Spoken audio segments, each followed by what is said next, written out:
Amanecía en una fresca mañana de otoño.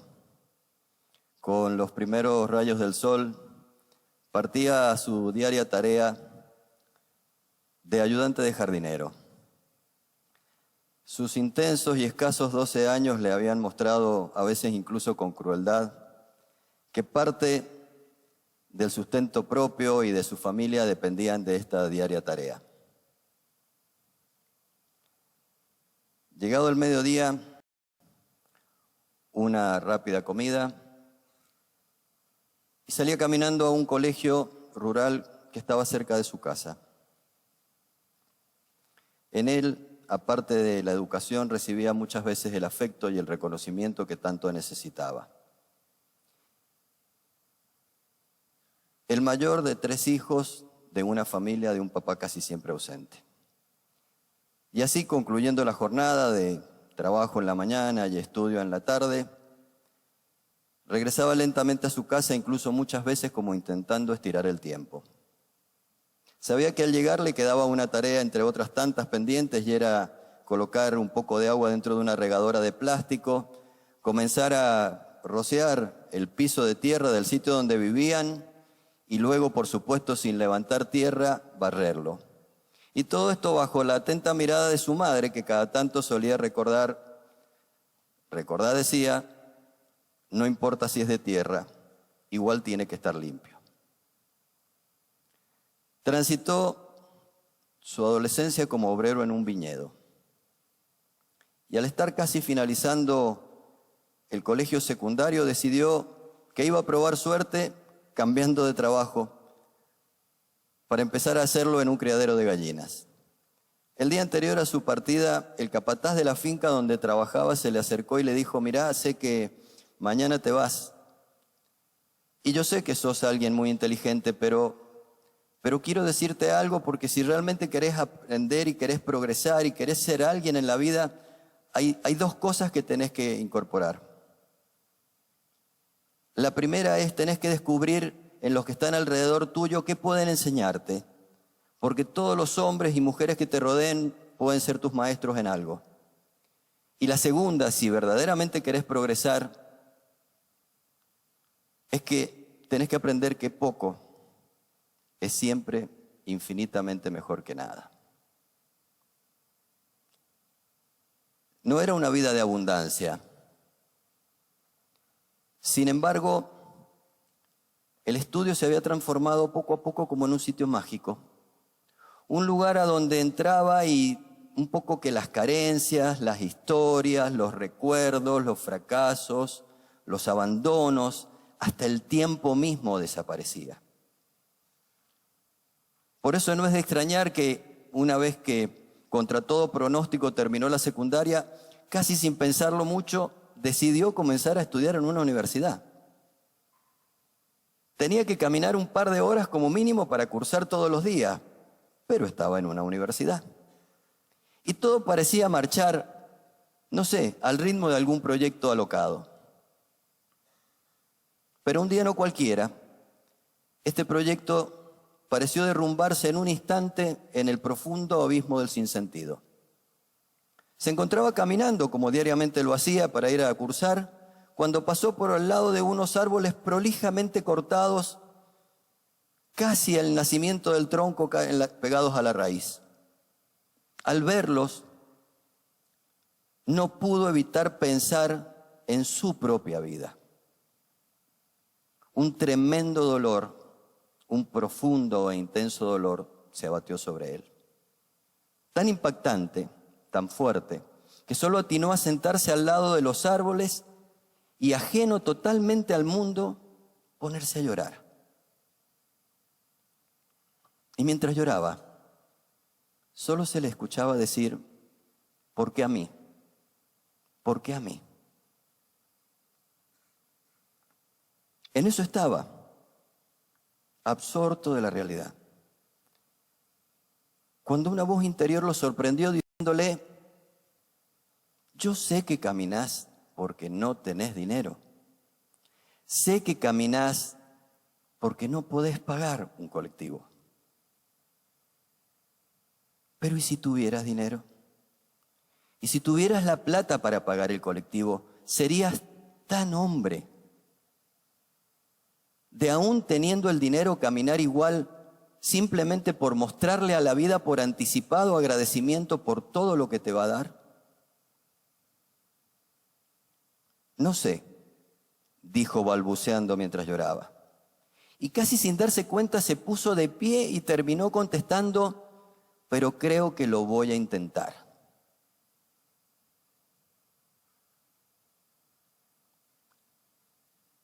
A partir de ahí,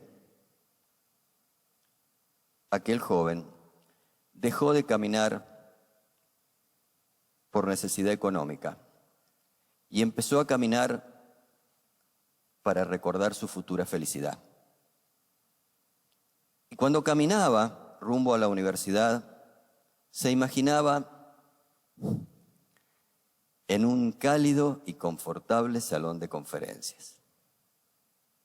Sentado frente a él, en cómodas butacas, un importante número de personas lo escuchaban mientras él brindaba un tema de su especialidad.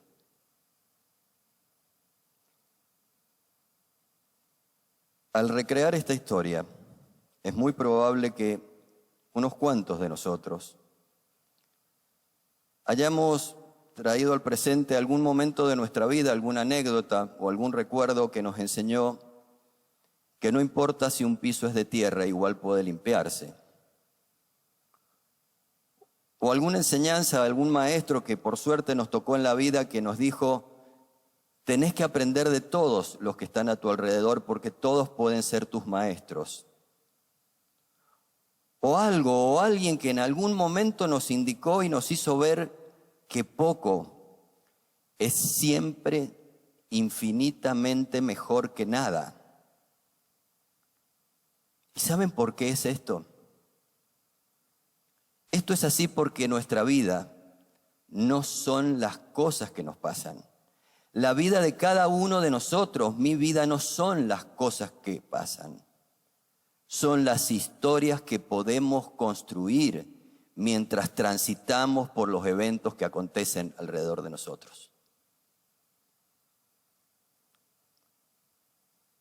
Todos y cada uno de nosotros tenemos en nuestro interior una tremenda y fantástica máquina que construye nuestros tiempos y nuestros mundos.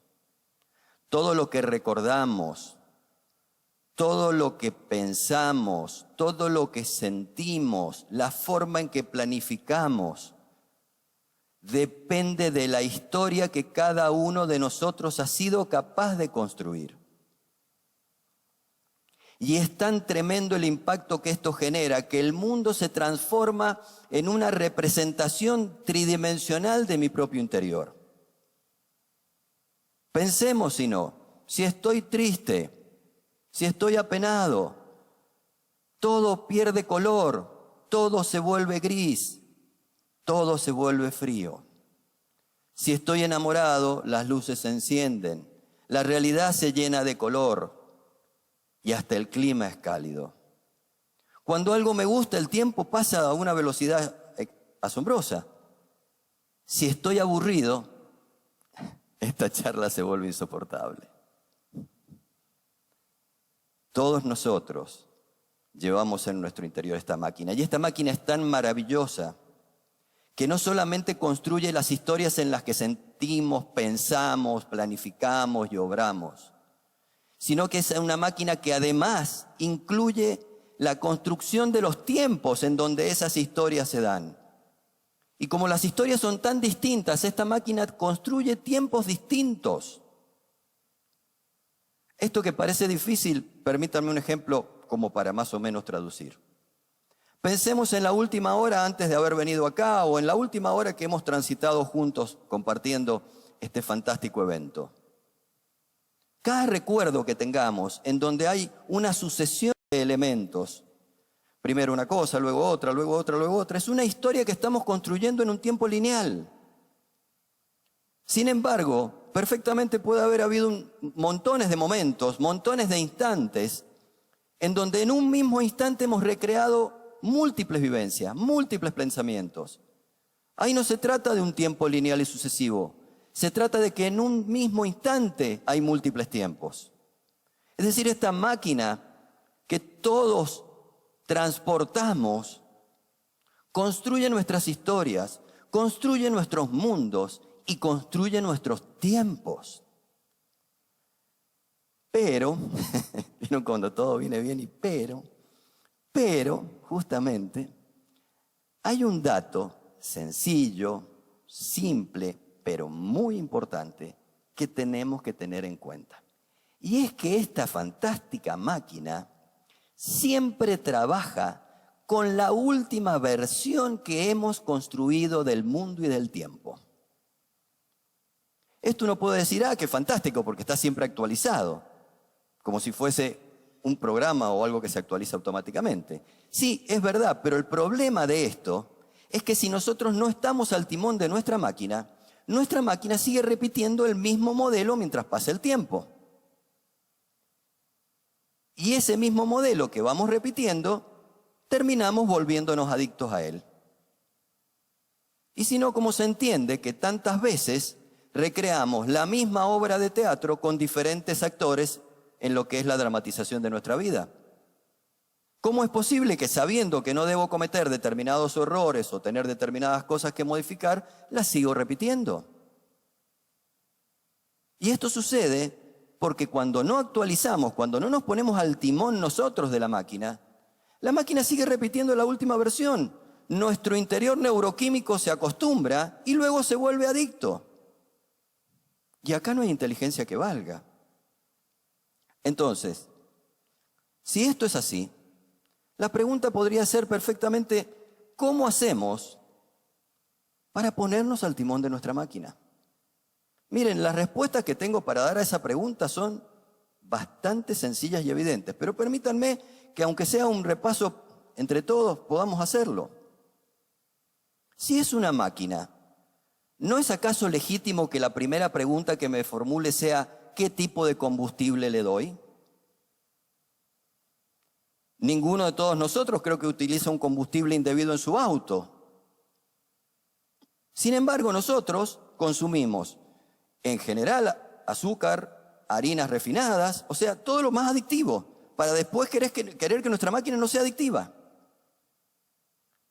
No comemos por demanda, comemos por horario. O sea que no utilizamos la alimentación para poder activar un montón de grupos celulares que están distribuidos en todo nuestro interior y que conforman esta maquinaria. Porque también les quiero contar algo muy importante. Esta máquina de la que estamos hablando no habita en nuestro cerebro. En nuestro interior hay montones de grupos celulares distribuidos que tienen que ser activados, sincronizados y coordinados, y ahí sí es cierto, por un gran tablero de comando que está acá detrás del lóbulo frontal. Si seguimos en esto de apropiarnos de nuestra máquina, que fue lo que me disgregó, podemos ver de nuevo y decir, bueno, ¿y qué más puedo hacer? Por ejemplo, ¿podrías aprender a relajarte un poco antes de irte a dormir? Digo, porque si no, después en la noche seguís trabajando y te levantás a la mañana más cansado de lo que te acostaste. O, por ejemplo, ¿podré poner en mi agenda semanal cotidiana un poco de una caminata, un hobby? Pero no un deporte solamente para ser campeón mundial de algo, porque empiezo a andar en bicicleta y a la semana quiero ser campeón mundial. Porque como estoy tan adicto a la adrenalina, cualquier cosa que quiero colocar para disfrutar se tiñe de adrenalina y luego me vuelve loco. Y lo que era un partidito de domingo es la Copa Mundial Intergaláctica. ¿Se entendió? Y además lo tengo que publicar, porque no alcanza con yo saberlo. Sí, esa fue gratis. No estaba en el libreto, si preguntan eso. Esto significa, tengo que ponerme y comprarme algún aparato que muestre los kilómetros, los segundos, las pulgadas. Y si esta vez tardé no sé cuánto, la semana que viene mucho menos, porque si no, no puedo publicar nada. Y si no publico, no soy. Qué locos, ¿no? Retomemos, perdón. Entonces, ¿y si me alimento un poquito mejor? ¿Y si aprendo a relajarme para descansar? Y si hago alguna actividad física amándola, disfrutándola, y si hago algo de jardinería, y si estudio algún idioma, o si ejecuto algún instrumento musical, pero no para ser campeón mundial de nada, o si estudio de algo que no es mi materia, para no estar leyendo siempre más de lo mismo. Y entonces, ¿qué voy a hacer con eso? Voy a nutrir, voy a expandir. Cuando uno le dice estas cosas a la gente, porque a diario uno recibe consultas de qué hago para ser persona, digamos. Entonces la gente a uno mira como diciendo, qué lindo, sí. Como diciendo, qué poquito, ¿cómo sabes que no te pagué la consulta, no? Entonces, ahora, sí, es como lindo pero poco, por decirlo. Ahora, discúlpenme, ¿quién dijo que poco es poco? ¿Quién dijo que poco es poco? Hace 10 minutos atrás estábamos todos de acuerdo que poco es infinitamente mejor que nada. Y ahora resulta que eso es poco y por eso no alcanza. Hagan poco, amen poco, pero amen. Amen lo que hacen, aunque parezca poco. Y sepan que cuando están haciendo todos estos pedacitos de poco, se están convirtiendo en la mejor versión, en la más evolucionada versión de cada uno de ustedes mismos. ¿No será que poco es uno de esos montones de términos que utilizamos cuando queremos un poco dejar así como tapadito que estamos adictos a nuestra manera de ser y no sabemos cómo dejar de serlo? ¿No será que poco es una de esas palabras que usamos cada tanto, entre otras muchas, para decir, mira, me llené de datos que no sé cómo utilizar? Yo sé que son capaces de hacer poco, pero el proceso de desintoxicación siempre es difícil.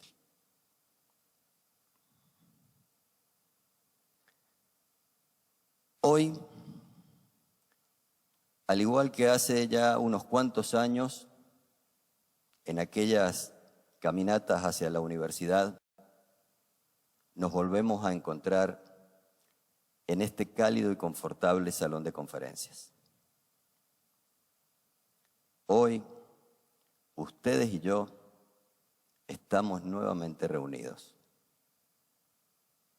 Y por esa causalidad que siempre emerge cuando uno construye tiempos, estamos reunidos tratando de compartir y de aprender cómo utilizar esta maravillosa máquina que todos transportamos y pasar a poseerla.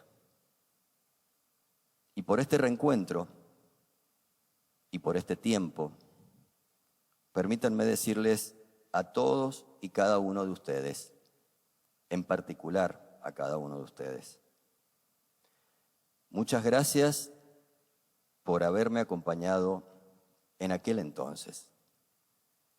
Muchas gracias por haberme acompañado desde siempre. Muy amables.